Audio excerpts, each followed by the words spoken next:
Hello, everybody. Coming to you live once again.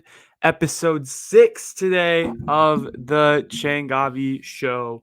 Welcome, everyone. Glad to have everybody with us. Today is going to be a little bit different of a show.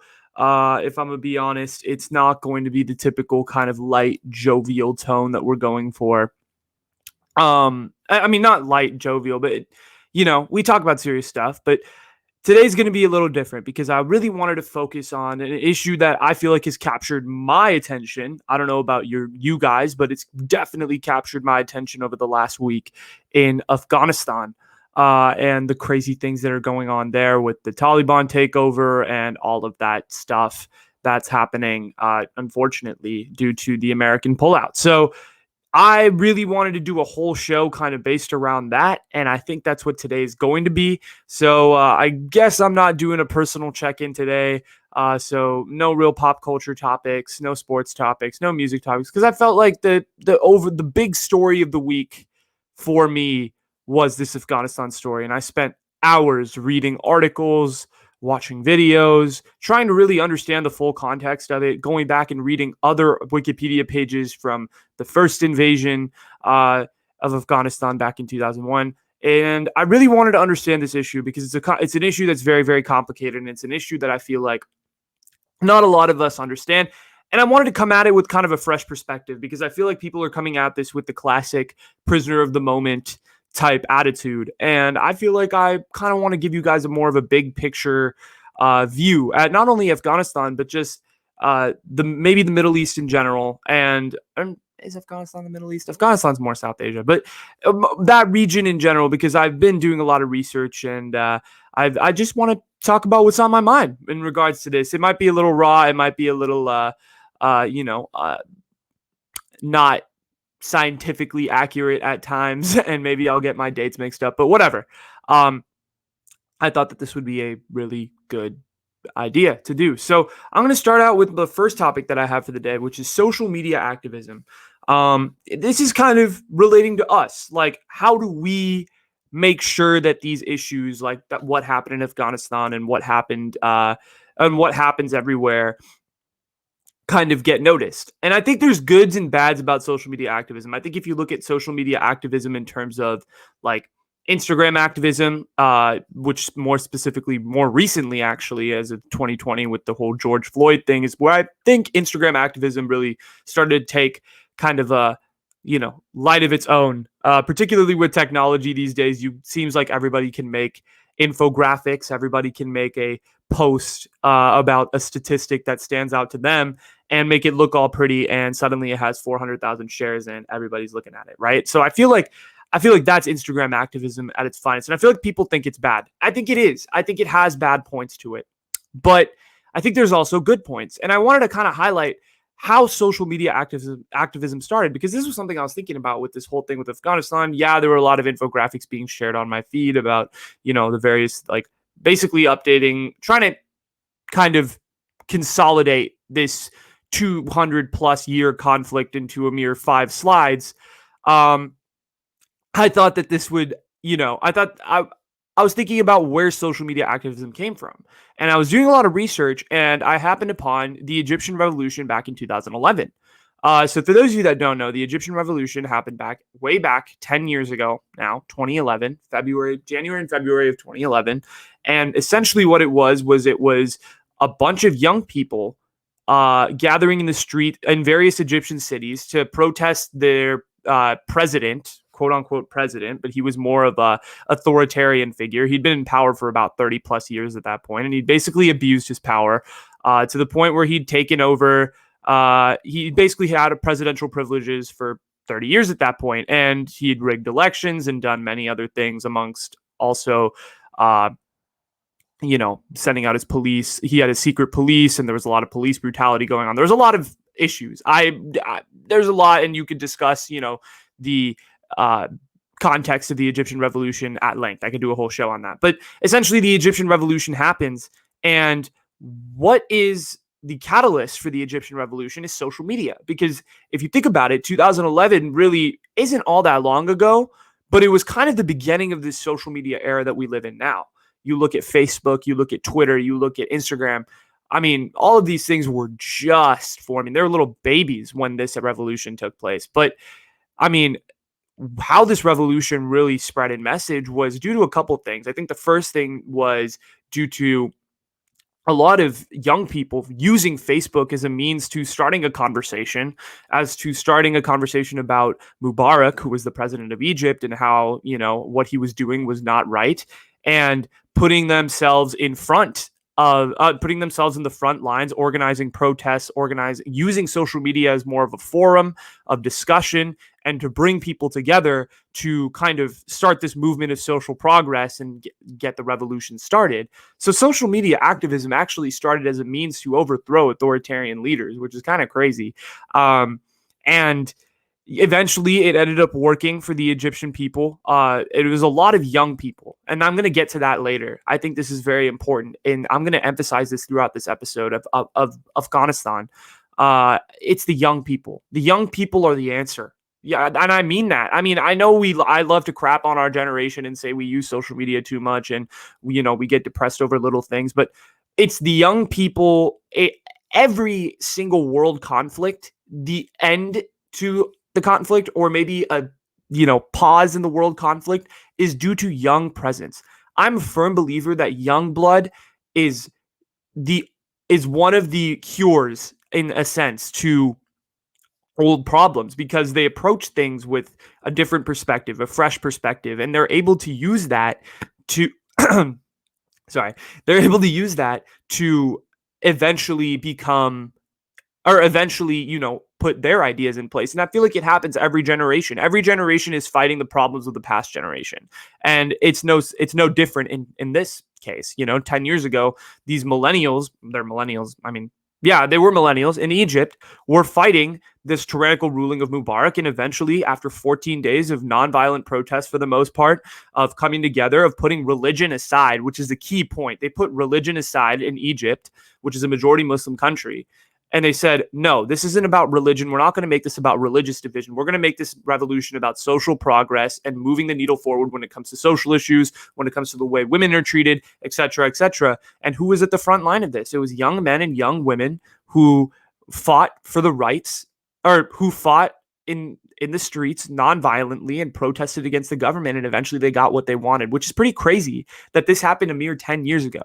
Of course, there was a big other revolution, not revolution, but a big other, riots and a bunch of other stuff that happened to oust Mohamed Morsi, who is the president that was elected later, because he ended up taking his power he ended up taking too much power and all of that stuff. And that led to a whole separate scenario. But the first Egyptian revolution was because of young people. And the second thing I wanted to bring up in terms of the good is that there was this guy in the Egyptian revolution by the name of Bassem Youssef, who is crazy. He's basically he was the Egyptian Jon Stewart, and he sort of started his show from his basement, and he was basically just criticizing how the incompetence of the government, so to speak. And eventually, that led like Egyptian billionaires to notice, like, holy crap, there's an opportunity on our hands. And basically they gave him the reins to his own show, and he eventually got his own like talk show / daily show type political satire show in the Middle East, where suddenly, political satire became a thing. Criticizing the government became a thing in an awfully authoritarian regime, right? And it's crazy that none of this would have been possible without social media. Bassem Youssef would never have become a thing. And I would encourage all of you guys to look him up. He has a crazy story, and there is much more that went into all of that. I basically oversimplified how he got to where he got to. But Bassem Youssef, without social media, without YouTube, without being able to spread that message, without being able to have a free forum to kind of talk about the issues that are going on, would not have been, there wouldn't have been a revolution. There wouldn't have been people kind of bringing this to life, which is crazy. And so that was just something I was thinking about. And that's where social media activism comes from. It comes from a really good place. But let's talk about the bad, because I think this is important as well.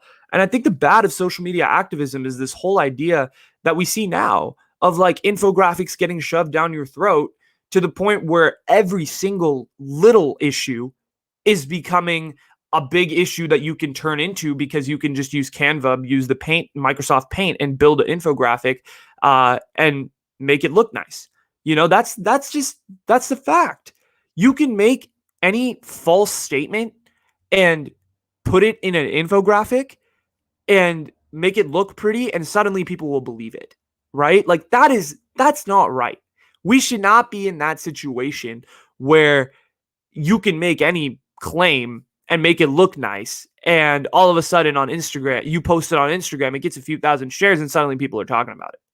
Like, I feel like that is kind of straying away from the whole point of what social media activism started out to be, which was this forum of conversation and of creating a place where we can where we can keep the government accountable, or we can organize events to keep the government accountable, or start conversations in the World Wide Web that get people all over the world talking, that can, alert other people in power to make the changes that are necessary. That's where social media activism comes from. And now I see this social media activism stuff with Afghanistan, and it feels so haphazard, guys. It feels so fucking haphazard when you just share an infographic on the internet and say, oh, Afghanistan, and it disappears off your story 24 hours later and you move on with your life, right? Like, that infographic, like, what do you think it did?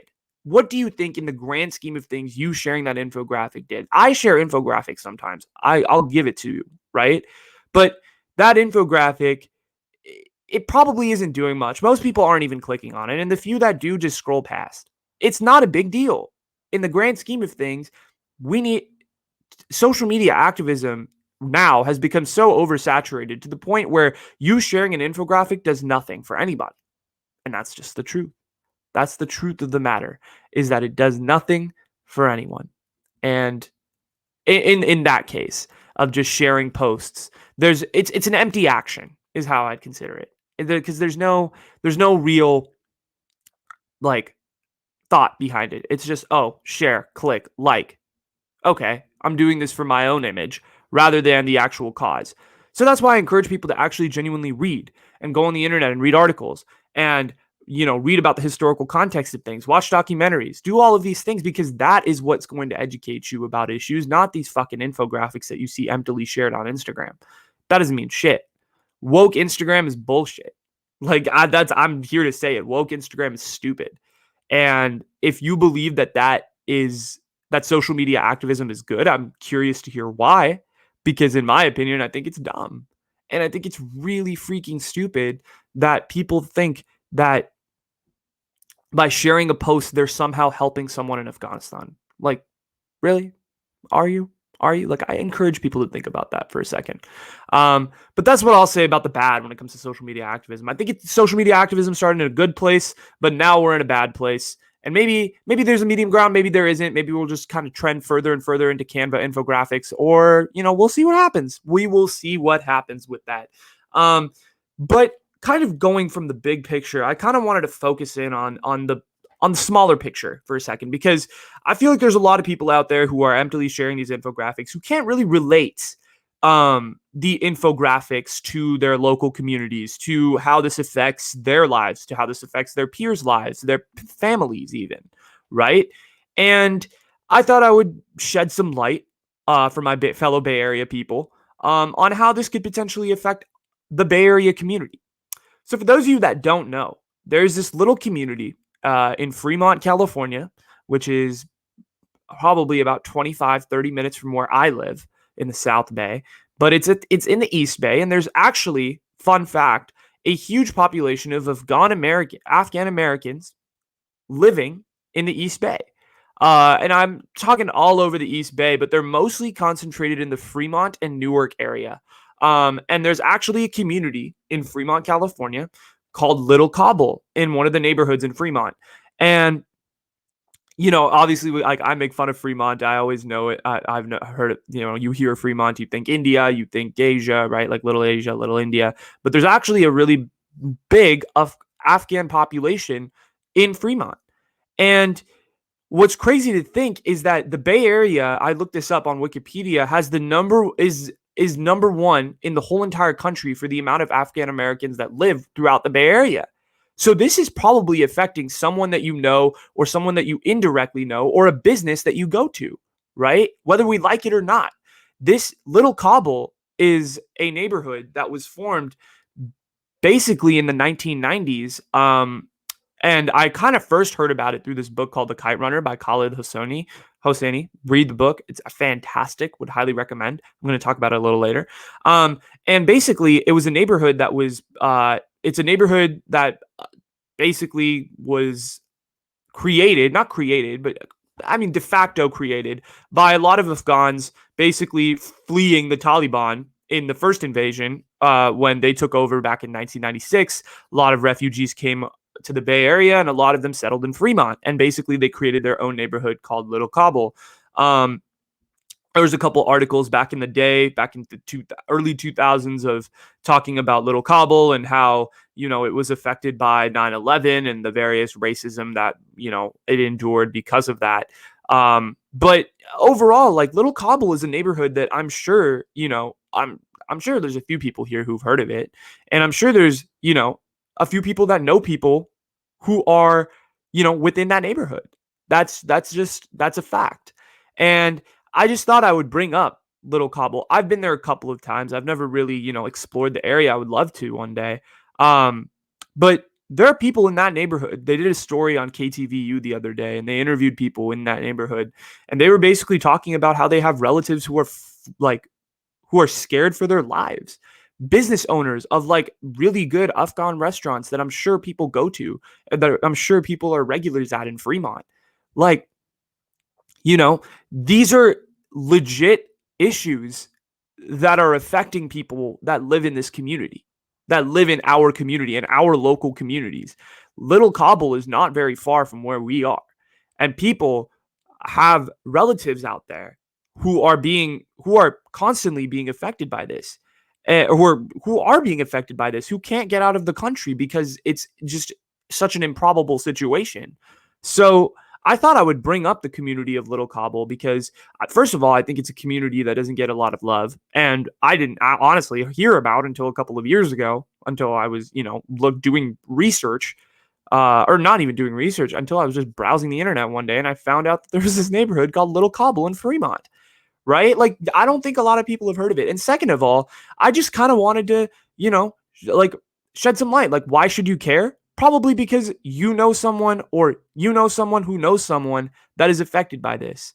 And these are issues that are affecting local communities and people who live in this area, and particularly in the Bay Area that I love so much. It sucks to see people who live in a community that you love be hurt by something, that's going on miles away, but that's just life. And I thought that I would, bring that as a sense of relatability, because I think Little Kabul is an important neighborhood that maybe, we should talk about, and we should, bring up, because there are people there who are being affected by, indirectly affected by the Taliban takeover in Afghanistan. So I thought that would be interesting to bring up as kind of a micro way to look at this whole issue, that people are being affected by this. So I thought, we gave the micro a little bit. So let's go back to the macro, and let's talk a little bit about the historical context here.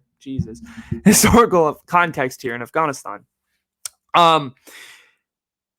Afghanistan is a very, very, very interesting place because it is kind of the crossroads of a lot of the East and the West. It was located in the middle of the Silk Road for a really long time. For those of you that don't know, the Silk Road was basically the road that European traders and Asian traders would kind of cross through to trade to each other's countries. So like European traders would come to Asia to collect Asian goods and trade away some of the goods from Europe, and then vice versa. So Asian traders would cross the Silk Road to go to Asia, or to go to Europe, and trade away their goods and their natural resources that they had there. So Afghanistan is kind of caught in the middle of that, and it's filled with natural resources. I mean, there's so much various precious metals. Believe the number one opium producer in the world.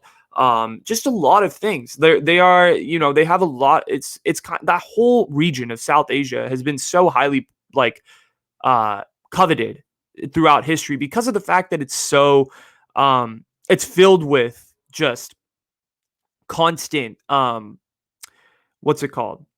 It's filled with constant natural resources. I mean, you look at India, you look at Pakistan, you look at Afghanistan, you look at Bangladesh. They're all filled with natural resources. And you look at everybody. I mean, the British were like, "Yep, we're going there to colonize them," and they did. I mean, the British colonized India for a long time, and India was a lot bigger when the British colonized it. For those of you that don't know, so India basically was swallowed up Pakistan and parts of Afghanistan as well. And the British basically had control for a while. Obviously, 1947, they left. And I know more of the recent history of Afghanistan rather than the past, but I know there was a lot of splits between. I mean, colonialism essentially caused a lot of the problems that we're seeing today. That's a fact. And it's crazy to think that if colonialism hadn't happened, there would be so much different. And maybe there would have been less hatred and we look at it less different or more differently. We look at South Asia as just very differently than we do without colonialism existing. But colonialism happened. The British and the French, I believe, like split up the Middle East really badly. Afghanistan was basically caught in the middle of that. Then Russia, and this is where I kind of know. So Russia basically was threatened or really wanted the territory of Afghanistan because they didn't want the United States to gain control of that territory. So they gained control of Afghanistan, and there was a big war in which the CIA, and this was in the 70s. So this was during the Cold War, peak of the Cold War. So this was basically what happened was during the peak of the Cold War, Afghanistan was controlled by Russia, and America, and Russia were obviously feuding and beefing. And so America was basically like, F this, like we're going to we're going to fight the war, but we're not actually going to fight the war. So what they did was they basically had the CIA fund these rebels in Afghanistan who were fighting against the Russians. And so those rebels became known as the Mujahideen. For those of you that don't know, the Mujahideen eventually contained people such as Osama bin Laden, and part of the Mujahideen turned into the Taliban. So basically, in all entirety, the United States caused modern day terrorism. The United States was responsible for its own fate in some instance. Okay, I'm sure I'm oversimplifying it, but there's a lot of different other aspects that caused, the 9/11 and the various terrorist attacks that happened. But the United States did fund the Mujahideen and gave them that initial push to basically kick Russia out of Afghanistan. Afghanistan becomes independent, and then go through the 90s. Basically, there's no like real democratic framework or any like foundation. There is no possible way that Afghanistan can set up like a legit government without any like Western power to help them. So it basically turns into an all-out civil war for different tribal militias to basically gain control of the country. Eventually, it leads to what does it lead to? Eventually, it leads to eventually it leads to the Taliban gaining a lot of traction and power, and they basically take control of the entire country by 1996. And at that point, you're basically looking at a terrorist-run state. In that, what I'm saying is basically a terrorist organization was in charge of the government. They instituted all their crazy laws. Like, what was it? They basically instituted stoning. They basically brought back stoning, which is like an ancient punishment for adultery. Basically gave women no rights, said women couldn't go to school. And this was at this point that I believe the Taliban controlled about 95% of Afghanistan. There's a little corner, which I'll talk about. And the Taliban basically instituted Sharia law, which is like the very strict fundamentalist Islamic law, into the country. And it made it just very not a good place for women and children, I believe, in particular, to live, and really anybody, because, it's a very militaristic type of law, and there's not like music wasn't allowed, and culture basically was just limited to like praying and very, very strict and regimented schedules. When in reality, Afghanistan had always been this free culture. You read the Kite Runner, you read A Thousand Splendid Suns. A lot of these books, they talk about how Kabul was this really just beautiful, free international city in the 1960s, 50s, 60s, 70s, where there was a lot of people from all over the world that would gather, the cafes in the street. It was like a free city. It was very safe. It was beautiful. Um, Beautiful architecture, just a lot of like, you hear these stories and you're like, and you compare it to what you've heard about Afghanistan, particularly for my whole life, because I mean, the year I was born, like literally a year after I was born, the United States invaded Afghanistan. So I've known Afghanistan as is war torn, you know, um, Taliban, terrorism, like that's what we've known Afghanistan as. But I mean, you look at the early 1900s of the 20th century, Afghanistan was this beautiful place where there's so much culture. There was so much openness. It was a very liberal culture, very progressive. And there was this tiny little corner of Afghanistan in the 90s that the Taliban couldn't take over because it was headed by this guy by the name of Ahmad Shah Massoud. And Ahmad Shah Massoud was this general who was basically trying to advocate for a more liberal Afghanistan, a democratic Afghanistan where women had rights and just kind of more similar to a democratic model of the United States. And he was basically confined to this one corner of Afghanistan. And it was basically like trying to bring back Kabul to what it was in the 50s and the 60s and the 70s before all the war really hit again, because there was this free period of enlightenment, so to speak, in Kabul and a lot of Middle Eastern cities before wars tended to hit them kind of in the 80s and the 90s. And the Ahmad Shah Massoud was basically like, he had no help. No Western powers wanted to help him fight the Taliban in Afghanistan, and he tried and he begged and he pleaded to the UN, and no one really helped him. They sent like a few troops, but they called themselves the Northern Alliance, but they could not match up against the Taliban, and there was no way that he could possibly do anything. But Ahmad Shah Massoud again like tried and tried, and he would gain little bits of ground, but not anything of significance. The Taliban controlled most of the country. So fast forward a little bit to 2001. Ahmad Shah Massoud basically, I think this was like May or June, he goes to a UN conference in Brussels and he basically warns the, what's it called? He basically warns the UN and says, guys, there is a huge terrorist attack that bin Laden and obviously Al Qaeda had become a big thing at that point, and they were in, what's it called? Afghanistan at the time. And they were basically, he was, and like the Taliban had people like from Pakistan coming into Afghanistan. Like it was a whole like terror run state. And he was basically warning them, like, there's a huge terrorist attack that's about to hit the United States sometime this year. I don't know when, and I don't know the exact details, but there's a huge terrorist attack that's going to hit the United States. You guys have to help me. And suddenly, the government started listening of the world, and they started sending more troops. And Ahmad Shah Massoud was finally being taken seriously. And 3 days before, I think it was 2 or 3 days before 9/11, he was giving a news conference, and two Al Qaeda um, individuals were disguised as journalists, and they basically let off a suicide bomb, and he was killed. And that was the leader of Afghanistan. And or one of the that was one of the leaders for a democratic version of Afghanistan. Obviously, 3 days later, 2 days later, 9/11 happens. George W. Bush announces we're going to Afghanistan. You guys know the rest of the story. Okay, we're here now. And so that was kind of the historical context that I wanted to give through the 80s and the 90s, because I feel like that's lost in this process when we talk about Afghanistan and when we talk about the whole world is, or when we talk about Afghanistan, I feel like we're prisoners of the moment right now, where we're talking about the current Taliban takeover. But this is years and years and years of built up tension of various historical events. And I, gave you the highlights. You could obviously do way more research and tell me more. And there's so much more research to have been done for this, but I thought I did the best job that I possibly could. And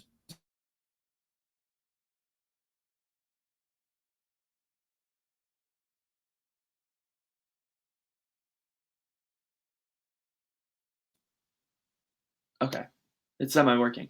Yeah, that's what Afghanistan was. But let's go to this, because we need to, when you talk about Afghanistan in a historical context, now you have to talk about the present. So we will talk about the present. Just give me 1 second because I need to plug in my charger. So Hold on.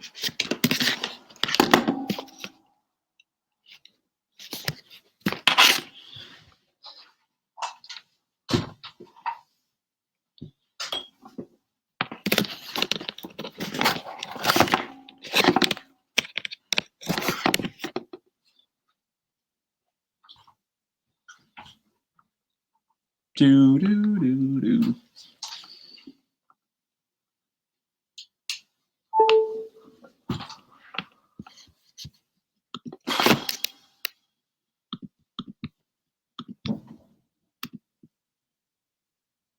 Okay.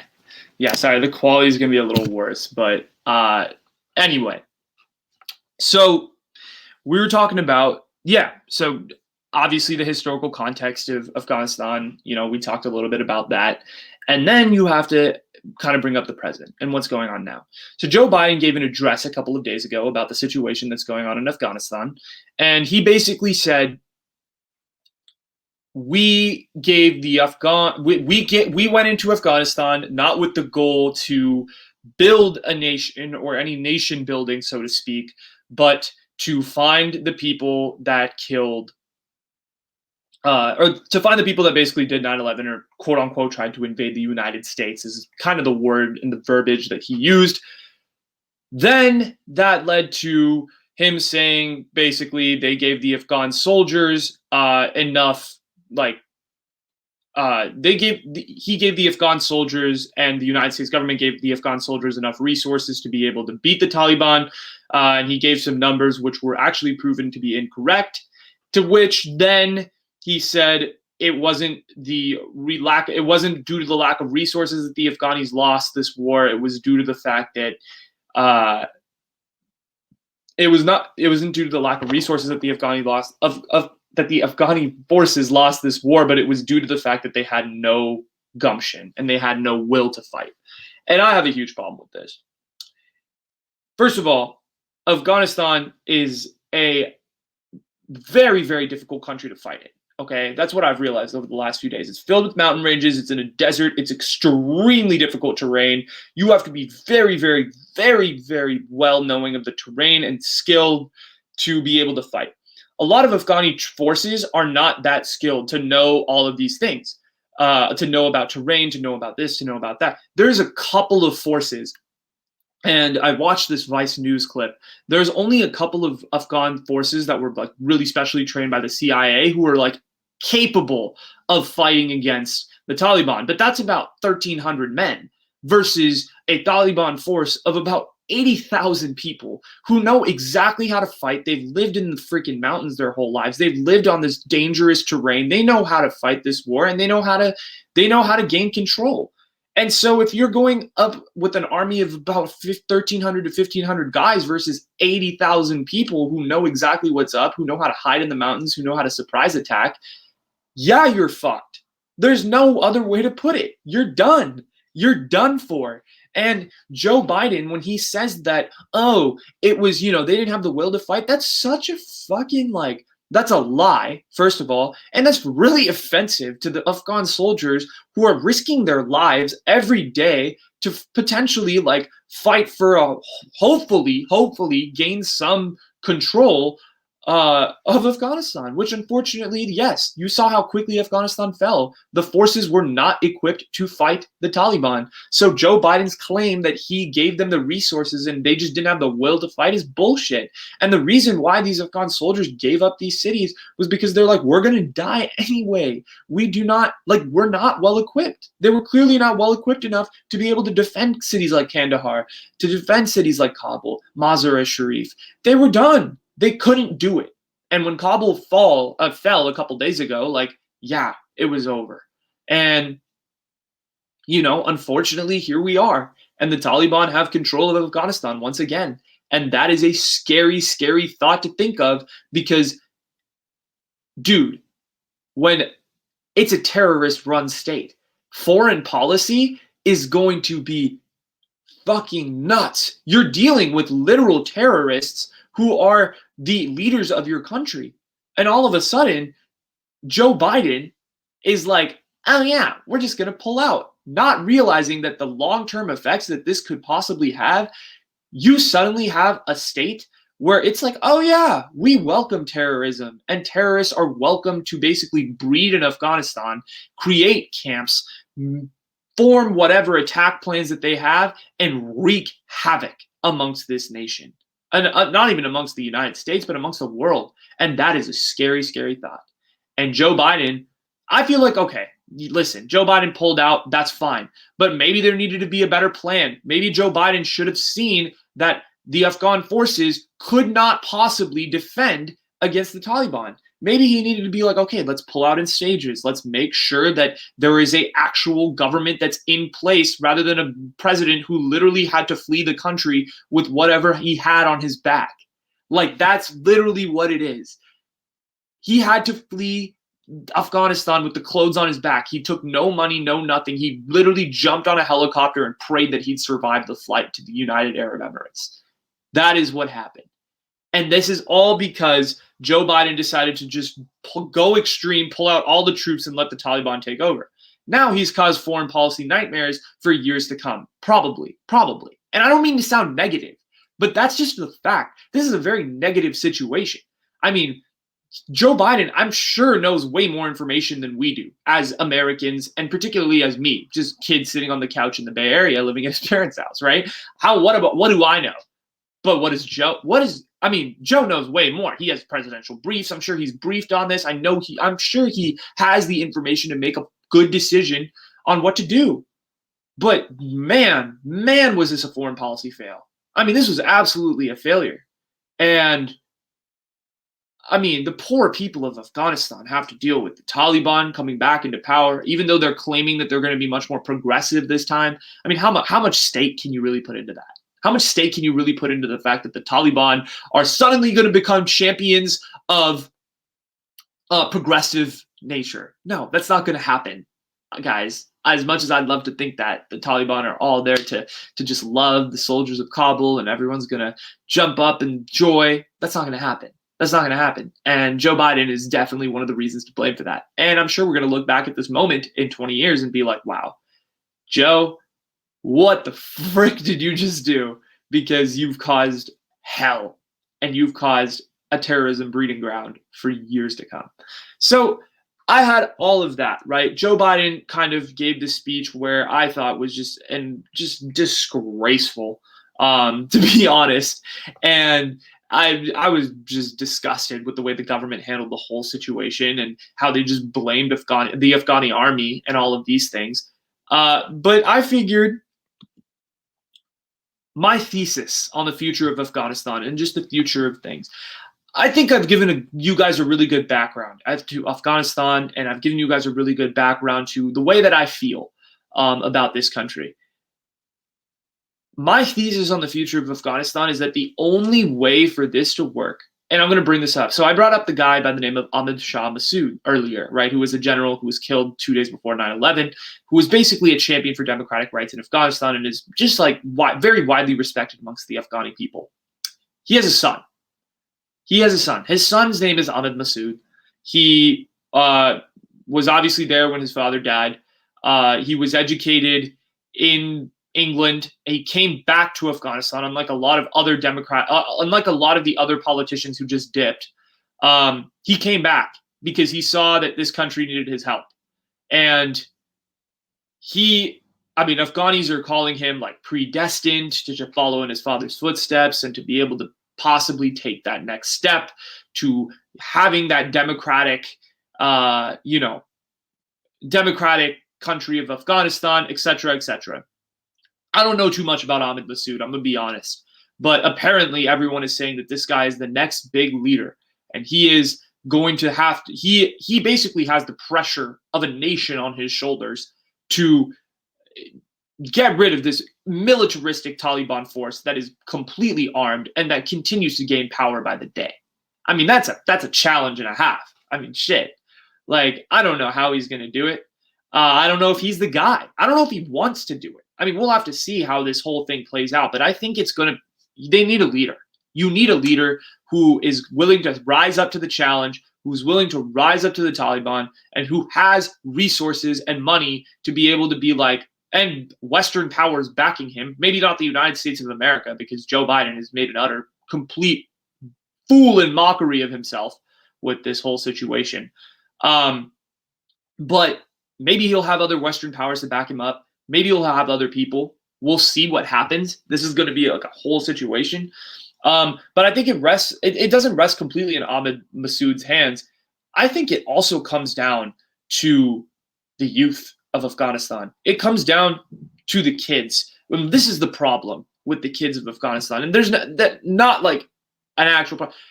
Literacy rates are so low in this country because of the fact that girls literally are banned from going to school, and boys get pulled out of school very early so that they go to religious schools and they basically enroll them in religious schools, which are led and instructed by the Taliban. And basically these poor young boys and girls, to an extent, are brainwashed that this is their normal lives, that this is normal, that the Taliban life is the normal life.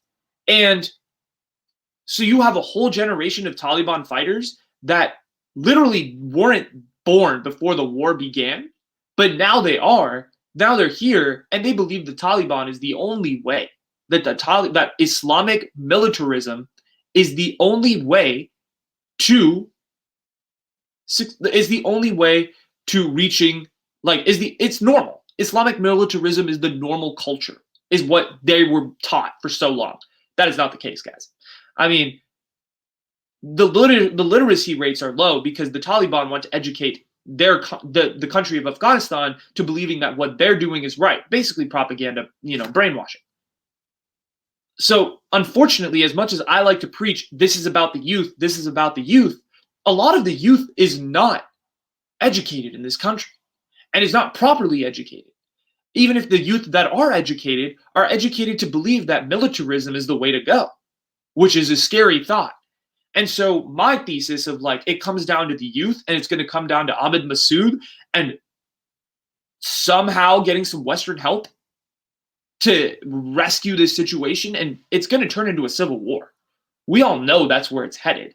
It's going to be another civil war, as much as we hate to say it. But I think it does rest in the youth. The future of Afghanistan is going to rest in the next generation. It's going to rest in the people like Malala. Obviously Malala grew up in Pakistan and she was fighting for girls' education when they were controlled by the Taliban, but similar idea. It's going to rest in people like that. And there's this group of, girls who were in some robotics competition. This is like a headline I scanned. I don't even know the truth of it, but they're basically called the Afghan Dreamers. And it's this group of 8 girls who are super into robotics and obviously are educated, and they did really well at some competition. I'll look it up. I'll do more research into it, but it's a beautiful story. And that gave me a little smile on my face because maybe that is the hope. Maybe that's the hope for this country, is that it's going to be small little groups of people who are, educated and that come together and band together and bring the other civilians along with them to maybe reaching a brighter light and maybe reaching a future that they could be proud of and a democratic nation. But it's a long, long, long road ahead. And I'm not saying that I have the answers. And I'm saying, I know I preach youth, but it's going to be really, really, really, really hard. And the youth, for a lot of them, are being educated by the Taliban. And that's not necessarily who you want to be educated by.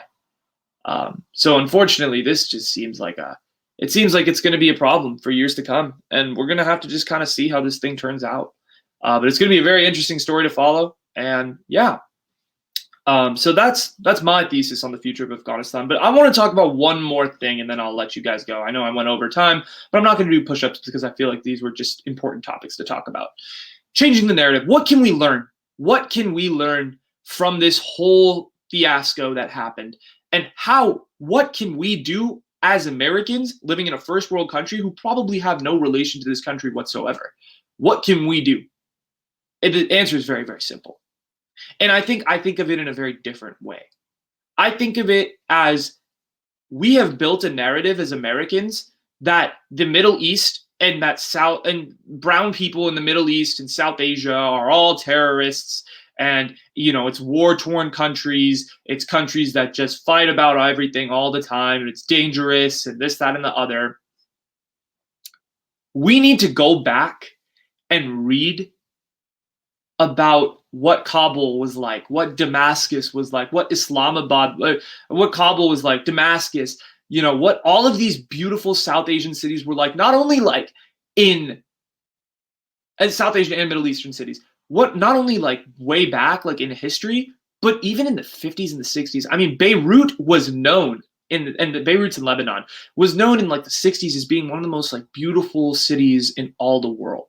And now it's, unfortunately, it breaks my heart. It's torn. It's torn by war and it's torn by attacks and terrorism. And, you talk to a lot of people about from the Middle East, not only from the Middle East, but people from South Asia even, who grew up in cities like Delhi and Bangalore and Islamabad and Lahore.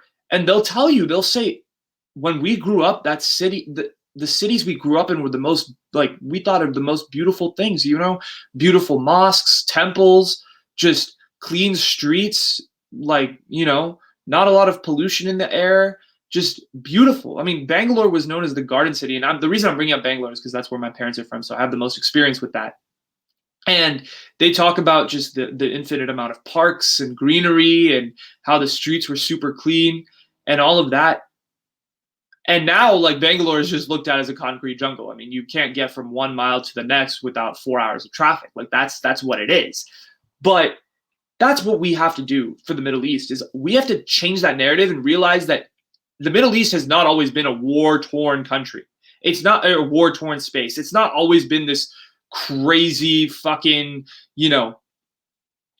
terrorism breeding ground. That's not the case of what the Middle East is. The Middle East is actually, in fact, one of the most beautiful places in all of the world, even still today, even besides the fact that it's war-torn. And to do this, to change the culture, I encourage you guys to read and watch videos. Watch this. I mean, I'll put it down in the link below. The Yes Theory video about Thomas spending 96 hours in Afghanistan. Shout out Yes Theory. That video is done so beautifully, and I think it portrays the culture of Afghanistan beautifully. I mean, you see these wonderful mosques and citadels that were built in like the 3rd century. I mean, Afghanistan and like India and Pakistan and the Middle East and South Asia are all cultures that literally have been existing for thousands and thousands and thousands of years. And there's so much rich with history, beautiful monuments, rich culture. I mean, and I think it gives you watching that Yes Theory video just gave me a better idea of who the Afghan people really are. And it's kind of it reminds me of like South Asian people in general. I mean, just very hospitable people who are extremely kind. And, you think of Afghani people, you're like, as Americans and as what we're taught, oh, it's war torn. Oh, half the people are terrorists. Oh, like, it's not good. No. Afghani people, I mean, you watch this video with Thomas, all of them are inviting him to have tea, to eat dinner with them, to smoke hash. Like, it's beautiful. It's a beautiful experience. And I think you realize that when you travel and when you consume these videos and when you consume an actual culture, that not everybody is caught up in this war, is caught up in the Taliban and all of this stuff. Obviously, I'm not encouraging you guys to go visit Afghanistan at this point. It's a very dangerous place. Don't go there. But watch the videos. Consume the culture as best you can. Eat the food in Little Kabul. Like, that's what I say to everybody who has skeptics about, the way that a certain country is. Go experience the culture in whatever way that you can. And that may be eating the food. That may be getting Afghani food for takeout tonight, right? But that's how I feel like we can change the narrative as Americans about these countries, is we can talk about, we can have dialogues about what's going on in these countries, but also we can consume the culture. We can, read books like the Kite Runner. I have my copy right here. I'm going to be rereading this book again. It's one of the most, I read this book my sophomore year of high school, and it has had such a tremendous impact on me. I love this book so much. I became fascinated with Afghani culture after I read this book. And the way Khalid Hosseini describes Kabul in this book is beautiful. I mean, it's beautiful. And the second half of the book takes place in Fremont. So that's kind of cool. But read, watch videos, watch documentaries, be interested in changing that narrative of not thinking about a country just because of what you see on the news, but thinking about the full picture, thinking about the food, the culture, the monuments, the watching videos like Yes Theory's video, which I absolutely love and will make sure I link down below. Change the narrative, guys. That is what the key is, I think, for us. That what we can do is, yes, inform ourselves, educate ourselves on what's going on in Afghanistan, and do what we can, donate, all of that stuff. But what we can do for our minds and what we can do for the better picture of everything is we can think about these things. We can think about these things and change the narrative and just educate ourselves to the point where we can fully understand that. Okay, wait, hold on. I don't know where I'm going with that. But we can, let's educate ourselves and consume the culture and become fully involved in it so that as best we can. And I'm not saying integrate yourself into Afghani culture. Like that's the only way you can change it. But changing the narrative can start out with small things like trying the food because it humanizes an experience, right? Like once you experience something, once you eat their food, once you watch a video, once you meet a person from the country, suddenly your perspective shifts, right? And little things can shift your perspective drastically. And my point is basically, let's take little steps to not thinking about the Middle East and not thinking about Afghanistan as this terrorism breeding ground, but rather what it used to be, the beautiful city of Kabul, reading books like The Kite Runner, like A Thousand Splendid Suns, like, 3 Cups of Tea by Greg Mortensen, which is about Pakistan. It changes the narrative tremendously. And I'm going to be doing a lot more reading.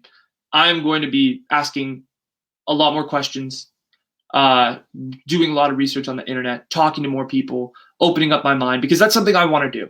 And I think that's something that we all owe it to ourselves and owe it to the people who are going through the struggles to, change that narrative and not just, and humanize the people that are going through that. Because I think we look at infographics and all this shit and we see fucking graphs and statistics. But at the end of the day, everybody's a person and we're all human. And we all are going through this same shared experience of humanity. Although our lives may be different and our backgrounds may be different, the one shared experience we have is humanity and that we live life. And it may be very different than other people, but as a first world American, as a person living in a first world country who has a tremendous amount of privileges, I think the best that we can do is change the narrative about these countries and really bring back what they're known for, which is just rich, beautiful, amazing cultures. Anyway, that's all I got. I'm Fareed Zakaria 2.0, by the way. Do you guys like my title? Anyway, thank you so much for listening. I really hope you guys enjoyed this. I know this is a very different topic than what I usually do, and I try to do my best in covering all the different angles with it. But I really have been fascinated by Afghanistan's history, and I'm going to continue to really research. I promised myself that I was going to reread this book, and I really will. One of my favorite books of all time. Really changed the way I think about things. And I highly recommend that you guys read The Kite Runner by Khaled Hosseini as well, if you haven't. Just really changes the way you think about Afghanistan and just Middle Eastern countries in general. So thank you so much. Like and subscribe if you guys enjoyed this. Make sure you follow me on Spotify. You know the deal. You know the vibes. Follow me on social media. Going to be linking that down below. Linking the Yes Theory video down below. You know the deal. Anyway, thank you so much. Appreciate all of you. Have a great day. Peace.